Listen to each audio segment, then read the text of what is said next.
오늘은 안디옥 교회에 대해서 좀 잠깐 말씀을 나누도록 하겠습니다. 성경에는 안디옥이라고 하는 이 지명이 두 군데 나옵니다. 하나는 시리아 안디옥이 있습니다. 오늘날 튀르키예 남부 지역에 위치했는데, 쉽게 말하면 이스라엘 지역의 맨 꼭대기 위에 바로 위에 있는 지역이 시리아 안디옥입니다. 또 하나는 비시디아 안디옥이라는 지명이 성경에 나오는데, 이것은 오늘날 튀르키예의 내륙에 위치해 있는 그런 지역입니다. 이 두 안디옥은 모두 바울의 1차 전도 여행과 연결되어져 있는 지역입니다. 시리아 안디옥은 바울의 전도 여행의 처음 출발지였고, 비시디아 안디옥은 바울의 1차 전도 여행 중 들렀던 장소 가운데 하나입니다. 바울의 1차 전도 여행의 출발지, 또 사실 그 이후에 이루어지는 2차, 3차 전도 여행도 마찬가지로 이 모두 다 시리아 안디옥에서 출발을 합니다. 오늘은 바로 이 시리아에 있는 안디옥 교회, 그 교회가 세워진 이 모습들을 보면서 이 땅에 세워진 교회가 어떠한 모습이어야 되는가, 교회는 어떠한 정체성을 가지고 있어야 되는가, 바로 영상에 봤듯이 우리 인생의 정체성을 그렇게 규정하듯이 교회가 가지고 있는 정체성은 무엇일까, 어떻게 세워져 가는 것이 하나님의 뜻이고 하나님께서 이 땅에 교회를 세우신 목적을 이루어 드리는 것일까라는 생각을 좀 해봤으면 좋겠습니다. 이미 바울의 1차, 2차, 3차 전도 여행의 출발지가 오늘 말씀드렸던 안디옥 교회라고 말씀을 드렸는데, 이 바울의 전도 여행은 기독교의 형성과 기독교의 역사에 대해서 많은 것들을 던져주고 있는 굉장히 중요한 역사의 흐름입니다. 그만큼 중요성을 가지고 있는데, 그만큼 이곳은 우리가 관심을 두고 볼 그런 필요가 있는 지역입니다. 그뿐 아닙니다. 오늘날 예수 믿는 사람들을 크리스찬이라고 부르죠. 그렇죠? I am a Christian. 나는 예수 믿는 사람입니다. 나는 예수 성도입니다라고 그렇게 얘기하는데, 이 명칭이 시작된 것이 바로 이 안디옥 교회에서부터 시작되었다라는 것이 오늘 26절에 보면 안디옥 교회가 부흥하면서 비로소 그리스도인이라 일컬음을 받게 되었다라고 소개해주고 있습니다. 크리스찬이라는 것은 영어 표현이고요, 그리스도인이라는 것은 우리말 표현입니다. 이 모두가 다 그리스도, 그렇죠? 크리스토스, 그리스도라고 하는 것의 음가를 살린 그런 단어들입니다. 이 명칭만 보더라도 우리 예수 믿는 그리스도인들은 유대교와 다르다라는 것들이 구별되고 있다는 것을 우리가 알게 됩니다. 그런데 이렇게 확실히 예수 믿는 사람들을 구별하게 만든 것은 예루살렘 교회가 아니라 안디옥 교회였다라는 것에 우리는 초점을 맞추게 됩니다. 이렇게 안디옥 교회는 우리의 그리스도인의 정체성과 연결되어지는 아주 뚜렷한 특징이 있는 교회였다는 것을 우리가 알게 됩니다. 그래서 우리가 더욱더 이 교회에 관심을 갖게 되는 것입니다. 이 교회가 세워지는 스토리가 오늘 본문에 나오고 있는데, 여기서 오늘 우리는 교회가 가져야 될 모습이 무엇인가라는 것을 찾아볼 수가 있습니다. 우리 교회가 바로 이런 교회가 되어야 되겠다라고 하는 이 측면에서 안디옥 교회를 알아간다고 하는 것은 굉장히 중요한 의미가 있을 것 같습니다. 한 해의 마지막 주일에 이 땅에 세워진 우리 조암 성결 교회는 과연 어떠한 의미가 있는 교회일까? 과연 주님의 뜻을 나타낼 수 있는 교회일까? 라고 하는 이 교회의 정체성을 바로 세우는 일에 이 초점을 맞추면서 여러분들의 한 해의 신앙생활을 한번 정리를 하는 그런 시간이 됐으면 좋겠습니다. 안디옥 교회는 어떤 특징을 가진 교회였는가, 어떻게 세워졌는가라는 것들을 좀 몇 가지로 규정해 보기를 원합니다. 첫 번째는 안디옥 교회는 다양한 인종으로 구성된 교회였다라고 성경이 말하고 있습니다. 안디옥은 당시 로마 제국에서 세 번째로 큰 도시였다라고 알려져 있습니다. 상업 그리고 문화의 중심지였기 때문에 아주 다양한 그런 종족들이 구성되어져 있는 인구 분포가 있었던 그런 지역이었습니다. 물론 문화로는 그리스 헬라 문화가 강하게 자리 잡고 있었고, 스토아 학파, 에퀴프로크로스 학파 같은 이런 그리스 철학이 그 지역에 굉장히 팽배해져 있고, 종교적으로는 로마의 다신교 사상이 자리 잡고 있었던 도시, 이 도시가 바로 안디옥입니다. 이런 도시적인 배경을 이야기하는 이유는 이런 지역에서는 전도하기가 정말 어렵다라는 것을 밝히기 위해서입니다. 철학적인 사상이 강하고 다신교적인 생각이 있기 때문에 유일한 하나님을 전한다고 하는 것은 그렇게 쉬운 일이 아닙니다. 고린도전서 1장 18절을 보게 되면 그리스도 철학의 영향이 팽배했던 이들에게 예수 십자가의 이 복음이라고 하는 것은 어리석은 것이다라고 사도 바울도 그렇게 설파하고 있습니다. 쉽게 말해서 예수의 십자가의 복음을 전하면 그 사람들은 이렇게 받아들일 것입니다. 어떻게 그렇게 무식한 소리를 해? 예수 믿으면 구원받는다고? 어떻게 무식할 수가 있어? 이렇게 반응한다는 것입니다. 또 그런가 하면 다신교에 푹 빠져 있는 그런 사람들에게 이 복음은 독단적이라고 여겨질 것입니다. 어떻게 야훼 하나님, 여호와 하나님만이 유일한 하나님이라고 어떻게 그렇게 독불장군처럼 말할 수 있냐고, 그것은 다른 종교를 무시하는 처사라고, 예의가 아니라고 이렇게 받아들이는 사람들이라는 겁니다. 그래서 그 사람들에게 전도한다고 하는 것은 그렇게 힘든 일이라는 것입니다. 그런데 하나님께서는 이런 안디옥에서 교회가 세워지게 하셨고 그런 교회가 부흥하게 하셨습니다. 그래서 그 과정이 참 궁금합니다. 그렇게 어렵고 받아들이기 힘든 많은 사람들로 구성되어져 있는 지역에서 어떻게 이 안디옥이 교회를 세우고 안디옥 교회가 그렇게 부흥하고 성장했는가? 여러분, 그 과정에서 우린 교회의 특성이 무엇일까라는 것들을 발견하게 됩니다. 오늘 19절에 나타난 대로 성도들에게 대한 박해로 스데반이 순교를 했다라는 것을 우리가 알게 됩니다. 이 박해 때문에 피해서 사람들은 여기저기로 다 흩어졌습니다.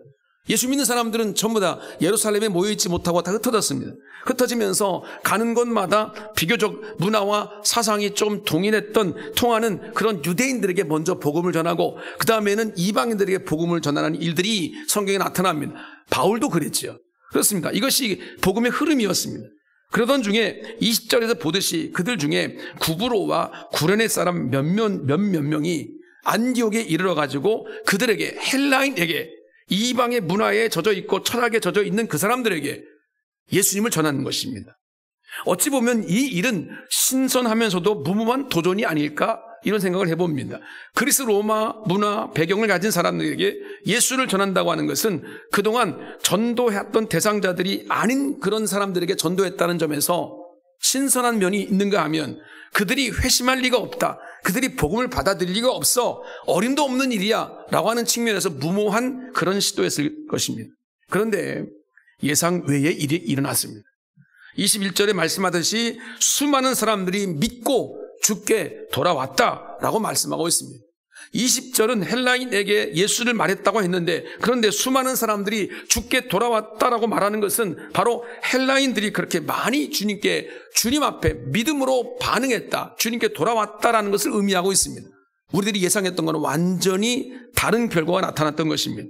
물론 이 안디옥의 인구 구성은 다양한 인종이기 때문에 그들 중에는 유대인들도 있었을 것입니다. 그런데 오늘 본문의 표현을 그대로 보면 주로 돌아온 자들이 유대인이 아니라 헬라인, 곧 이방인들이었다는 것입니다. 어림도 없을 것 같은 그런 일들이, 이방인들이 주님을 믿고 돌아오는 역사가 나타나게 되었다는 겁니다. 안디옥에 있는 이 그리스 로마 문화에 푹 빠져있던 헬라인들이 예수를 믿고 돌아왔다는 거예요. 그래서 이 안디옥 교회는 유대인뿐만 아니라 다양한 인종으로 구성된 교회로, 세워진 교회로 알려져 있습니다. 우리는 이 부분에서 한 가지 생각하게 됩니다. 선입견을 깨야 된다라는 거죠. 예수를 절대로 안 믿을 것 같은 사람, 오늘 우리 안에 규정되어 있는 사람들이 있습니다. 저 사람은 절대 예수를 안 믿을 거야. 그런 사람에게 전도하다가는 무슨 안 좋은 일이 생길 것 같고, 굉장히 관계만 깨질 것 같고, 내가 굉장히 수치를 당할 것 같고, 이래서 전도하고 싶은 마음이 생기지 않는 그런 대상들이 있다는 겁니다. 오히려 그런 사람은 멀리하고 싶지요. 왜냐하면 우리가 괜히 복음을 전해다가는 그냥 뭔가 좀 관계가 서먹서먹해질 것 같으니까. 이게 선입견이거든요. 제가 단독 목회를 지금까지 3곳에서 했습니다. 이제 그 부교육자 시절을 빼면 단독 목회를 3곳에 했어요. 첫 번째 단독 목회가 충남 금산 아주 산골에서 4년 동안 단독 목회를 했습니다. 그리고 경주에서 우리가 아는 13년 동안 목회를 했습니다. 그리고 종암동에 지금 저기 목회를 하고 있는데, 나름대로 단독 목회하는 곳에서 가졌던 선입견이라는 것이 있었습니다. 충남 금산, 그도 산골, 아주 노인들이 팽배해 있는, 거의 아이들이라고는 우리 아이들과 함께 섞여 사는 우리 그래도 청년 아닌 중고등부 아이들, 어린이들, 이런 아이들 10대 명 되는 그 아이들과 함께 삶을 나눴던, 거기서 다른 노년층에게 복음을 전한다고 하는 것은 정말 어려운 일이었고 안 될 것이라 생각했던 그런 선입견이 있었던 지역입니다. 경주라고 하는 이곳은 여러분도 알다시피 불교의 도성입니다. 그래서 이 불교가 아주 팽배해 있는 이 도시에서 복음을 전한다라고 하는 것은 그렇게 만만한 일이 아니었습니다. 도저히 할 수 없을 것이다라는 그런 어떤 벽 같은 느낌을 많이 받았던 것입니다. 이런 선입견이 우리를 지배하고 있는 겁니다. 여긴 노인층이기 때문에 많기 때문에 잘 안 받아들일 거고, 여기는 불교의 많은 이제 성지이기 때문에 많이 사람들이 복음을 받아들이지 않을 거다. 이런 생각이 있었던 거죠. 자, 그러면 종암동에는 어떨까요? 여기는 과연 어떤 사람들이 모여 있고 또 어떤 선입견이 우리 가운데 있을까? 여러분, 날마다 오늘 우리는 복음을 전할 때 우리 지역과 우리 많은 사람들과 함께 삶을 살아가면서 선입견을 가지고 대합니다. 당시에 오늘 말씀 보면 헬라인이 예수를 전하는 말을 들었다고 하는 것은 오늘날 전혀 예수를 믿을 것 같지 않은 사람들이 예수의 말씀 복음을 받아들였다는 얘기거든요. 그러니까 얼마든지 어떤 계층, 어떤 이 수준에 있는 사람이든 간에 다 예수 그리스도의 복음을 받아들일 수 있다는 사실을 이 안디옥 교회를 통해서 보여주고 있는 것입니다. 이런 일이 가능한 이유를 오늘 21절에 이렇게 잘 드러내고 있습니다. 주의 손이 그들과 함께 하심에, 주의 손이 그들과 함께 하심에, 복음을 전하는 그 사람들에게 주님의 손이 함께 하시기 때문에 그 일이 가능하다는 것입니다. 안디옥에 이르러 구브로와 및 구레네 사람들이 몇이 믿지 않은 것 같아서 그동안 전도하지 않았던 이 헬라인들, 이 헬라 문화권에 있었던 사람들에게 예수 그리스도를 전했더니 그들을 붙들어서 하나님께서 역사하셨다는 거예요. 복음을 전했더니 전혀 우리의 선입견 가운데 예수를 받아들일 것 같지 않았던 그 사람들이 예수를 믿고 그들이 주님께 돌아왔다라는 것입니다. 오늘 우리는 전도할 때 어떤 의식을 가지고 있냐면 내가 전도한다, 내가 그들을 인도해 낸다 라는 것으로 착각합니다. 내가 내 말로, 내 인격으로, 내 모든 어떤 환경적인 것들로, 내 친절과 애정과 사랑으로 그들을 인도해 낸다, 내가 전도한다, 이런 생각을 가지고 있습니다. 그래서 전도하기 어려울 것 같은 사람들을 보면 지레 안 된다라고 결론을 먼저 내리는 것입니다. 저 사람은 내가 아무리 해도 안 될 사람이야. 저 사람은 전혀 내가 감동시킬 수 없어. 저 사람은 내 말을 절대 들을 것 같지 않아. 저 사람 성격적으로는 저 사람 예수를 믿을 것 같지 않아. 그래서 예수를 전할 생각조차 하지 않고 있는 것이 우리들의 모습이 아닐까라는 거죠. 전도 대상을 차별하고 있는 것입니다. 이 사람은 될 것 같고 이 사람은 안 될 것 같고, 그래서 내가 전도하는 이 모든 것, 그리스도인으로 살아가는 우리의 모든 모습들이 이렇게 차별되고 있는 것을 보게 됩니다. 우리가 역사하는 것이 아니라 하나님이 역사하시는 것인데도 오늘 우리가 그렇게 복음을 전하는, 오늘 그렇게 살아가는 우리의 모습이 아닌가라는 것입니다. 여러분, 우리는 차별 없이 전해야 된다라는 것입니다. 역사는 우리가 하는 것이 아니라 하나님께서 하시는 줄로 믿습니다. 어림도 없다는 우리의 선입견이 얼마나 어리석인 것인지라는 것들을 오늘 이 본문의 말씀을 통해서 깨닫게 해주고 계십니다. 그래서 오늘 우리는 아니라고 생각되는 사람들에게도 역사하실 하나님을 기대하면서 하나님이 역사하실 것이다라는 것을 믿는 믿음으로 힘써 우리 안에 있는 예수 그리스도 주님의 사랑을 나타내고 전해야 될 줄로 믿습니다. 그리고 교회 구성원은 다양해야 된다라고 하는 이 점도 놓치지 말아야 됩니다. 안디옥 교회는 헬라인이 많은 교회가 되었다라고 오늘 말씀하고 있는데, 헬라뿐만 아니라 유대인, 로마인, 또한 시리아인, 아랍인, 이집트인 등 문화와 상업, 이 모든 것의 중심이었기 때문에 이런 다양한 인종들이 함께 구성되어져 있는 많은 다인종 그런 교회가 되었다라는 것입니다. 이처럼 다양한 인종으로 구성되어진 이 안디옥 교회를 전진 기지로 삼아서 이제 바나바와 사도 바울을 중심으로 해서 전도 여행이 시작됩니다. 아시아와 유럽으로 복음이 퍼져나가기 시작합니다. 선교의 전진 기지로 다양성을 가진 이 안디옥 교회가 제일 적합하기 때문에 하나님께서 이 안디옥에 있는 이 교회를 통해서 헬라인에게도 복음을 받아들이게 하시고, 복음을 들었을 때 믿음으로 응답하게 하시고, 그래서 교회가 아름답게 하나님의 나라를 이뤄갈 수 있는 도구로 사용하셨다라는 거죠. 여러분, 교회는 단일하게 구성되어 있는 사람으로, 단일한 생각으로 딱딱하게 굳어져서는 하나님의 일들을 감당할 수 없습니다. 다양한 사람들이 오늘 우리 가운데 모여야 되고, 다양한 어떤 계층의 사람들이 모여야 되고, 다양한 생각들을 가지고 있는 사람들이 모여서 유연함이 오늘 우리 교회 공동체 가운데 복음으로 하나 될 수 있는 아름다운 모습으로 세워줘야 됩니다. 그런 유연함을 통해서 다양한 사람들에게 복음을 전파하는 역할을 감당하는 것이 교회 공동체의 특성이 되어야 된다는 거죠. 예를 들면 우리 교회가 다 군인 가족들만 모이는 교회라고 생각하십시오. 제가 그런 교회에서 한번 섬겨봤기 때문에 압니다. 다 군인이다 생각해 보세요. 여러분, 모든 마인드가 다 군인적인 생각으로만 점철되어 있어요. 만약 여러분 상상하기 어렵지만 우리 교회가 다 의사들만 모여있는 교회라고 생각합시다. 다 교수들만 모이는 교회라고 생각하십시오. 그런 교회가 성장할 것 같습니까? 그런 교회가 아름답게 뭔가 아름다운 선을 이루어갈 수 있을 것 같습니까? 여러분, 그것은 우리의 선입견이에요.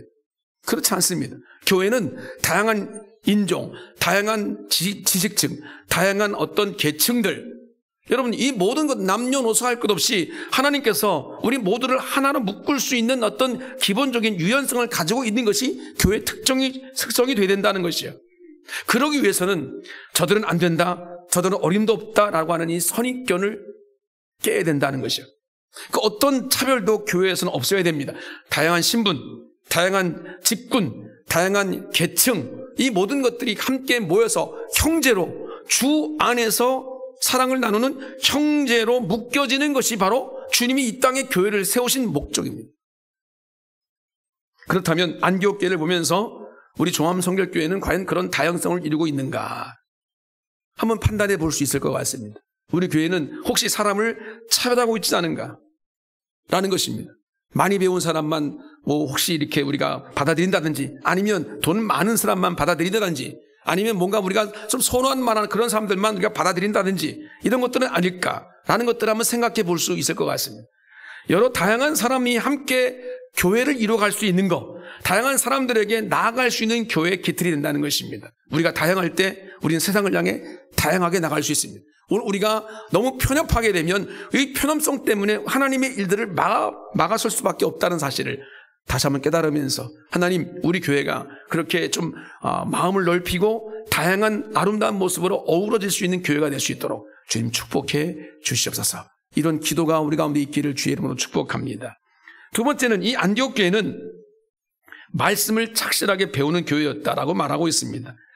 헬라인 중에 많은 사람들이 죽게 돌아오니까 예루살렘 교회가 가만히 있지 않았습니다. 예루살렘 교회는 모교회였습니다. 이 안디옥 교회가 박해를 피해서 흩어지는 사람들의 전도로 세워졌지만 아직 믿음이 연약하기 그지없는, 뿌리가 아직 내리기가 어려웠던 그런 토양이었을 것입니다. 이때 예루살렘의 교회가 사람을 파송합니다. 바나바를 이 안디옥 교회에 파송합니다. 바나바는 우리가 알다시피 착하고 성령과 믿음이 충만한 사람이라고 소개하고 있습니다. 이런 바나바가 안디옥에 가서 그 교회에 머물면서 하나님 말씀을 가르치니까 오늘 성경의 표현대로 큰 무리가 주님께 더해졌다라고 말하고 있습니다. 놀라운 부흥이 일어났던 겁니다. 그러자 바나바는 혼자 이 일들을 감당하기가 어려웠습니다. 그래서 다소의 길리기아 다소 고향에서 칩과하고 있었던 사도 바울, 이 바울을 찾아내서 그를 데리고 옵니다.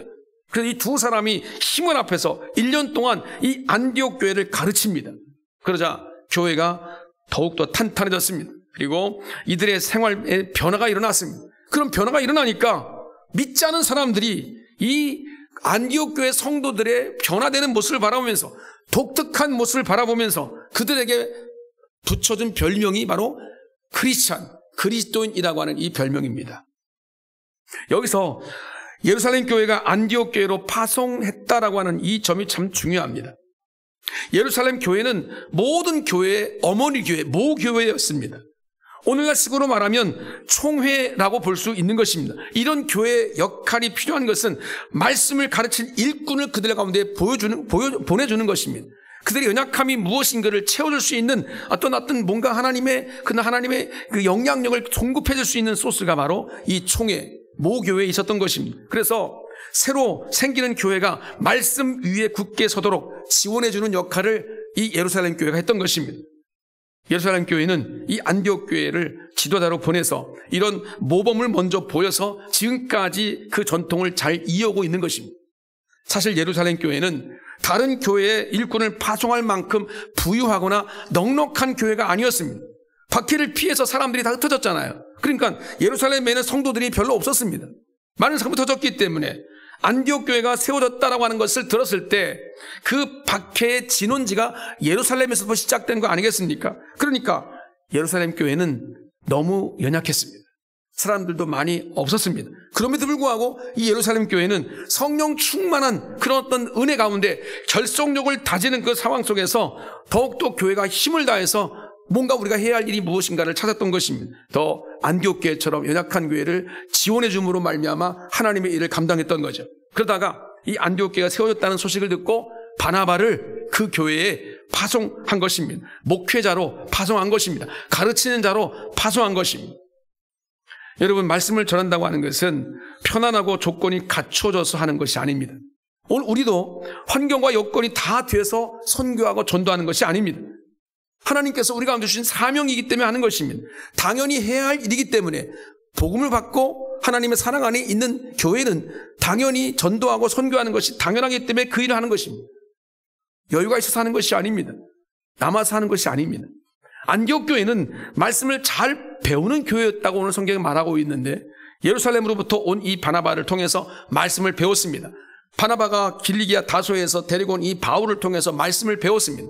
그리고 단지 말씀을 귀로나 머리로만 배운 게 아닙니다. 그 말씀을 배웠으면 그 말씀을 그대로 믿음으로 살아내려고 애썼습니다. 말씀이 들어오면 그 말씀대로 사는 훈련을 했습니다.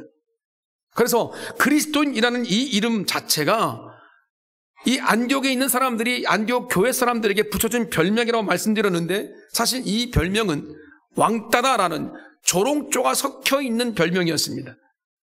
믿는 사람들이 믿지 않는 사람 생각할 때 이 믿는 안디옥 교회 사람들을 바라보니까 참 바보처럼 사는 것 같거든요. 늘 어떤 일이 있을 때 무조건 자기 먼저 희생하는 거예요. 그렇게 배웠으니까. 자기 먼저 섬기는 거예요. 그렇게 배웠으니까.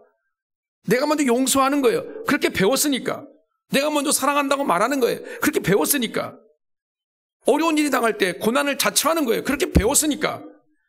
그렇게 사는 이 안디옥 교회 성도들을 바라보면서 안디옥에 사는 많은 사람들이 예수 믿지 않는 사람들이 저 사람들은 참 바보 같아. 그래서 별명을 붙여준 게 그리스도인이다 라는 별명입니다. 이렇게 안디옥 교회는 말씀을 잘 배우되 그 말씀대로 살려고 애썼던 교회였다라는 거죠. 예루살렘의 교회도 말씀을 제대로 깨우치기 위함이고 바나바가 안디옥으로 바울을 부른 것 역시 말씀을 제대로 깨우치기 위함입니다. 그리고 안디옥 교회가 그 말씀을 잘 받았습니다. 이렇게 안디옥 교회는 말씀 위에 세워진 교회였다라는 것입니다. 우리 교회도 역시 마찬가지 말씀이 주가 되는 교회가 되어야 될 줄로 믿습니다. 우리가 하고 있는 목장, 전도회, 모든 기관, 모든 것들이 다 말씀이 중심이 되어야 될 줄로 믿습니다. 말씀 없이 어떤 우리의 행위, 어떤 행동 이런 것들이 주가 되어서는 안 됩니다. 무엇을 하더라도 말씀에서부터 나오는 행동이 되어야 됩니다. 말씀에서부터 시작되어야 되고 말씀이 중심이 되어야 되고 말씀이 결론으로 맺어져야 됩니다. 예배를 중요하게 여기는 이유도 역시 말씀이 중심이 되기 때문에 예배가 중요한 것입니다. 우리가 교회 갱신을 이야기합니다만 여러분 그런 갱신도 핵심은 바로 말씀으로 돌아가자라는 것입니다. 마틴 루터의 종교개혁을 우리가 잘 알지 않습니까? 종교개혁 또 기독교의 부흥운동의 역사를 가만히 연구해 보게 되면 모두 다 어떤 특징이 있냐면 말씀으로 돌아가자는 거예요. 우리가 말씀을 알지만 그 말씀대로 살지 못했기 때문에 그 말씀대로 살아내자는 것이 이게 바로 부흥이고 이게 바로 개혁입니다. 말씀에 대한 관심이 우리에게 더욱더 많아지는 거예요. 한 해를 우리가 돌아보고 또 새 한 해를 우리가 계획하면서 한번 우리가 한번 생각해 보십시다. 내가 한 해 동안에 얼마나 말씀을 알아가려고 애를 썼는지, 말씀을 읽는 것뿐만 아니라 그 말씀을 알아가려고 얼마나 애썼는지, 그 말씀은 뭔가 좀 어렵고 힘들기 때문에 나와는 좀 거리가 있는 것 같다라는 생각이 아니라 그 말씀 하나님이 주신 말씀이기 때문에 내게 꼭 필요한 말씀이고 그 말씀대로 살아내는 것이 곧 능력이고 하나님의 말씀대로 순종하는 것이 하나님이 기뻐하시는 것이다라는 것을 깨달아서 얼마나 그 말씀대로 내가 살아냈는가. 여러분 이것이 오늘 우리의 능력입니다. 이것이 하나님이 우리 가운데 바라보시는 교회의 정체성입니다. 안디옥 교회처럼 여러분 오늘 우리의 삶 속에 한 해를 또 우리가 맞이하면서 더욱더 이전보다 하나님 내가 말씀으로 살아낼 수 있는 믿음을 허락해 주시옵소서. 말씀을 사모하는 우리 성도들 되시기를 주의 이름으로 축복합니다. 또 한 가지 안디옥 교회는 유대에 사는 형제들에게 도움을 주는 교회였다라는 것입니다. 오늘 29절에 보니까 안디옥 교회가 예루살렘 교회에 부조를 보내는 모습이 나옵니다. 우리가 읽지는 않았습니다만 예루살렘에서 선지자들이 안디옥에 왔는데 그중에 아가보라고 하는 선지자가 성령에 감동되어서 말하기를 이제 큰 흉년이 올 것이다 라고 예언을 했습니다. 그 예언대로 로마의 황제 글라우디오 때 큰 흉년이 그 전체 지역에 휘몰아쳤습니다. 그 흉년으로 로마 제국 안에 있는 여러 지역이 고난을 당했는데 그다음 유대 지역도 역시 그 고난당하는 지역 가운데 하나였습니다. 이때 안디옥 교회는 유대의 지역 형제들에게 부조를 보냈다. 돈을 모아가지고 이 예루살렘에 있는 교회 형제들에게 보냈다는 거예요. 그 결정한 대로 실행했는데 예루살렘에 자신들을 가르치도록 파송했던 이 바나바와 그의 동료 바울의 손에 예루살렘 교회 공동체 장로들에게 리더들에게 그 부조의 그 돈을 자금을 보내줬습니다. 그런데 이때 안디옥 교회 성도들이 그냥 형식적으로 하는 게 아니라 오늘 성경에 보니까 29절에 각각 그 힘대로 했다는 거예요. 액수의 많고 적음을 떠나서 마음을 다해서 그 일을 했다는 겁니다. 말씀을 받은 안디옥 교회가 물질로 자기들을 말씀으로 지원했던 이 예루살렘 교회를 섬겼던 거예요. 말씀과 물질로 섬긴다라고 하는 것은 함께 가는 거예요. 내가 말씀으로만 섬긴다. 여러분 그것은 뭐가 어감이 맞지 않습니다. 내가 물질로만 섬긴다. 이것도 어감이 맞지 않습니다. 여러분 말씀 안에 물질이 있고 물질로 섬기는 것 안에 말씀의 순종이 있는 거예요. 그러니까 말씀과 기도는 우리 신앙생활 가운데 같이 가는 거죠. 함께 가는 겁니다. 오늘 우리는 기독교의 사회적 책임을 우리가 한번 생각해 보게 됩니다. 기독교는 이 사회적인 책임이 있어서 지금까지 우리 한국 기독교 역시 마찬가지 여기에 복음이 전파된 그 이래로 지금까지 140년의 시간 동안에 한국 사회의 사회적인 책임을 다해왔습니다. 교회 부흥에만 관심을 갖는 그런 것이 아니라 이 사회, 이 지역사회뿐만 아니라 이 민족 가운데 하나님이 원하시는 뜻이 무엇일까라는 것들을 항상 염두에 두었습니다. 그래서 하나님의 교회를 통해서 이 지역사회를 어떻게 섬길 것인가, 하나님의 교회를 통해서 이 민족을 위해서 우리는 무엇을 할 것인가, 이것이 우리 교회의 관심사였습니다. 교회 부흥에만 관심을 갖는 경향이 있는데 예수님이 이 땅에 보이는 삶을 여러분이 복음서를 통해 읽어보십시오. 예수님께서 어떻게 사셨는지, 하나님의 나라를 선포하는 것과 더불어 가난한 자들과 함께 사는 삶을 우리 가운데 보여주셨습니다. 이 둘은 사실 하나라는 것입니다. 우리가 구분하기 편하게 선교와 구제라고 말하기도 하고 말씀과 구제라고 말하기도 하고 말씀과 봉사라고 말하기도 할 뿐이지 예수님께서 이런 식으로 나눈 것이 아닙니다. 언제나 하나님의 나라가 성취되어지는 그 현장에 가난한 자들, 죄인들, 외로운 자들, 고아들, 과부들 이런 자들과 함께 삶을 나누었던 것입니다. 그들에게 하나님의 나라를 전파하셨습니다. 교회가 사회적 책임을 제대로 할 때 복음이 복음답게 퍼지게 됩니다. 그리고 그런 자리에서 하나님의 나라가 이 땅 가운데 실현되는 것입니다. 그래서 교회의 본질로서 이 사회적 책임을 다할 수 있도록 생각하는 것, 이것이 우리의 정체성입니다. 안디옥 교회가 그 일을 감당했다는 것입니다. 종암성결교회의 비전 가운데 이 지역사회를 섬기는 교회, 세계 열방을 섬기는 교회, 이 모든 비전은 여러분 우리의 생각이 아닙니다. 하나님 말씀으로 세워진 교회에 하나님의 주신 비전이에요.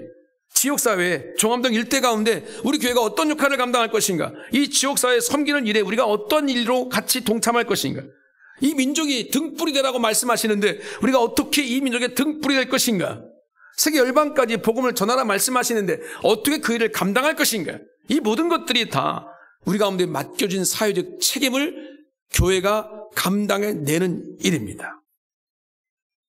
안디옥 교회는 오늘날 교회가 잃어버린 것들을 다시 생각해 주는 의미에서 다시 한번 우리 한 해를 접고 새 한 해를 맞이하면서 오늘 우리 가운데 교회가 세워지는 과정을 우리 가운데 보여주고 있습니다. 교회는 어떻게 세워지는가? 오늘 세 가지를 말씀드렸습니다. 교회는 다양한 구성원으로 유연성을 발휘된다. 획일적인 것이 아닌 내 생각이 이러니까 무조건 이 생각에 따라야 된다, 이게 아닙니다. 이 사회적인 논리가 이러니까 이 논리에 따라야 된다, 이것이 아닙니다. 하나님 말씀의 중심이 되어가지고 하나님께서 원하시는 아름다운 구성원들이 하나님의 일들을 감당하도록 말씀이 중심이 되어서 다양한 구성원들이 아름답게 가난한 사람들과 소외된 사람들에게 다가서서 주님의 복음과 사랑을 나누는 것, 이게 바로 교회가 세워져가는 과정입니다. 이런 교회가 될 때 선교의 전진 기제가 되었던 이 안디옥 교회처럼 하나님의 나라가 우리 종암선교교회를 통해서 아름답게 이루어질 줄로 믿습니다. 교인만 많아지고 재산만 많아지는 것이 교회가 부흥하는 것이 아닙니다. 절대 그것은 교회가 부흥하는 것이 아닙니다. 비록 교회가 적을지라도 그 삶의 중심이, 그 교회 초점이 지역사회를 섬기고 열방을 섬기고 하나님 말씀 앞에 순종하고 또 함께 가난한 자들과 소외된 자들과 주의 사랑을 나누는 교회가 될 때 그 교회는 작지만 큰 교회이고 능력 있는 교회이고 하나님이 영광 받으시는 교회가 될 줄로 믿습니다. 하나님이 역사하시는 교회는 이런 교회입니다. 안디옥 교회가 그런 교회였다라고 우리 가운데 소개해주고 있습니다. 안디옥 교회처럼 다양하고 말씀으로 세워지고 가난하고 힘든 사람들에게 다가서고 이 지역사회와 민족과 열방을 섬기는 하나님의 교회가 되게 해 주시옵소서. 이 비전이 우리 가운데 다시 한번 세워지고 이 일들을 위해서 우리가 기도하면서 힘써 나가십시다. 하나님 반드시 우리 교회를 통해서 그 일을 이루어 주실 줄로 믿습니다. 한 해 동안 그 일을 위해서 수고하신 여러분들을 격려하고 축복합니다. 또 한 해 동안에도 그런 일들을 위해서 목적을 향해 전진해가는 우리 종암선교교회 하나님의 기름 부으심이 있는 축복된 교회가 되시기를 주님의 이름으로 축원을 드립니다.